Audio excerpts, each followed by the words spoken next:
ଜାତକରେ ଆମେ ଦେଖିନଥିଲୁ ପୁରୀ ମନ୍ଦିର ଯାହା ସୌନ୍ଦର୍ଯ୍ୟନ କରିଛି ପାଣ୍ଡିଆ ନବୀନ ପଟ୍ଟନାୟକ ଯଦି ତାଙ୍କୁ ଅପରିଷ୍କାର କରିବା କିଏ ଆମେ ବରଦାସ୍ତ କରିବୁନି। ଭଲ ହବ ସେ ପୁତୁରା ମୋର ଆରେ ଯେତେ ଲୋକ ସେଇଟା ମିଥ୍ୟା ନା ନା ପୁତୁରା ମୋର ଭୁଲ କହୁ କହୁ ଭୁଲ କହିଦେଇଛି। ରଥଯାତ୍ରାରେ ଆମେ 10 ଲକ୍ଷ ଏ ଦେଇଦେବା ପଡ଼ା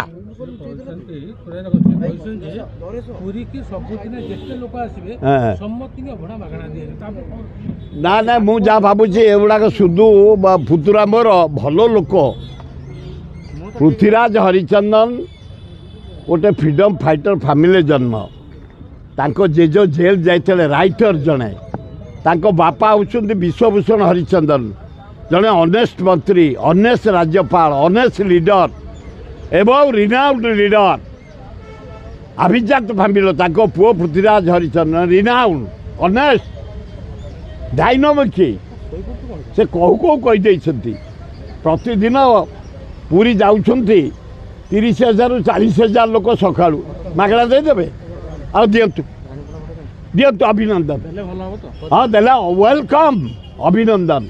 କିନ୍ତୁ ସମସ୍ତେ ପାଇବା ଦରକାର ସମସ୍ତଙ୍କୁ ଦେବା ଦରକାର ଖାଇବା ପାଇଁ ଜାଗା ଦେବା ଦରକାର ପୁଡ଼ିଆ ଖାଦ୍ୟ ଦେବା ଦରକାର ପାଣି ଦେବା ଦରକାର ଏବଂ କେଉଁଠି ପତ୍ର ପଡ଼ିବ ତାର ପ୍ଲେସ୍ର କରିବା ଦରକାର।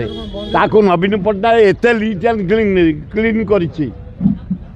ଜାତକରେ ଆମେ ଦେଖିନଥିଲୁ ପୁରୀ ମନ୍ଦିର ଯାହା ସୌନ୍ଦର୍ଯ୍ୟନ କରିଛି ପାଣ୍ଡିଆ ନବୀନ ପଟ୍ଟନାୟକ ଯଦି ତାଙ୍କୁ ଅପରିଷ୍କାର କରିବା କିଏ ଆମେ ବରଦାସ୍ତ କରିବୁନି। ବଢ଼ିଆ ବଢ଼ିଆ ଆଇନ ମନ୍ତ୍ରୀ ଭାରି ଟାଣୁଆ ପୃଥ୍ୱୀରାଜ ଯଦି ମଞ୍ଜ ତଳ ଉପର ନହକା ଟାଣ ତାଙ୍କର ବି ନହକା ଯେଉଁ ଚେର ନଥାଏ ତଳେ ସେ ବି ଟାଣ। ତେଣୁ ସେ କହିଛନ୍ତି ମାନେ ଯେତେ ଯିବେ ଟୁରିଷ୍ଟ ଭକ୍ତ ଭାଇ ଭଉଣୀମାନେ ଛାତ୍ର ଯୁବକମାନେ ସମସ୍ତଙ୍କୁ ମାଗଣା ଭଡ଼ା ଦେଲେ ଅଭିନନ୍ଦନ ଅଭିନନ୍ଦନ।